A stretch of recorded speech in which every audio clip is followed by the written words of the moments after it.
This morning, the investigation continues following the deadly shooting and fire at a church here in Grand Blanc, Michigan. You can see a roadblock as well as police remain here in this neighborhood. At least 4 people killed, at least 8 injured, and still several others are unaccounted for.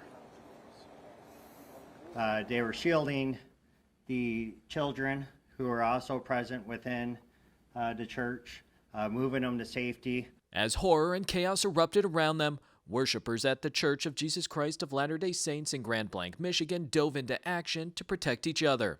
Hundreds of people just practicing their faith, just extreme courage, brave, and that's the type of community that we are. Shortly after 10 a.m. Sunday, a gunman rammed his pickup truck into the front of the church, set it on fire, then shot at congregants before dying in a shootout with police. One witness described the deadly scene and the aftermath as filled with confusion and disbelief.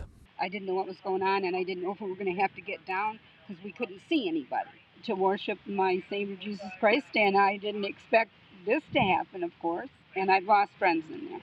I'm so sorry to hear that. And some of my little primary children that I teach on Sundays. The building has been declared a total loss from the blaze, and investigators are combing through the rubble, looking for victims who could have been trapped in the fire. As those efforts continue, the FBI has taken over the investigation.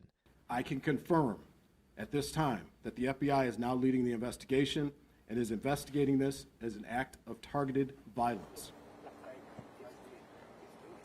We are told the suspect, 40-year-old Thomas Sanford, was an outdoorsman, also an Iraq War veteran. As police now and the FBI are continuing their investigation, we know they've been executing search warrants at the suspect's home, going through his devices, digital footprint, as they try to piece together what led to this deadly violence. We're also told that search crews will be returning to the scene today to continue their efforts going through the rubble.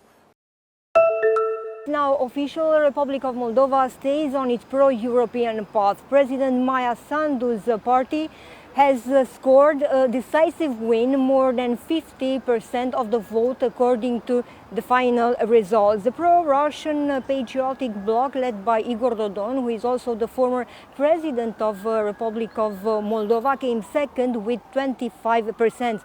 And the new political movement founded by the mayor of Chisinau ranked third with around 8%. Now, early projections show Action and Solidarity Party securing over 55 seats in a parliament that here in Moldova has only 101 members. So enough for a comfortable and very clear majority for the next 4 years.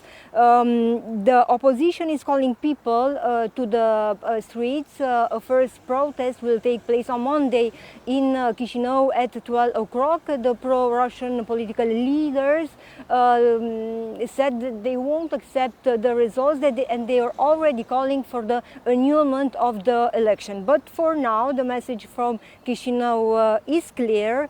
Moldova has chosen Europe once again.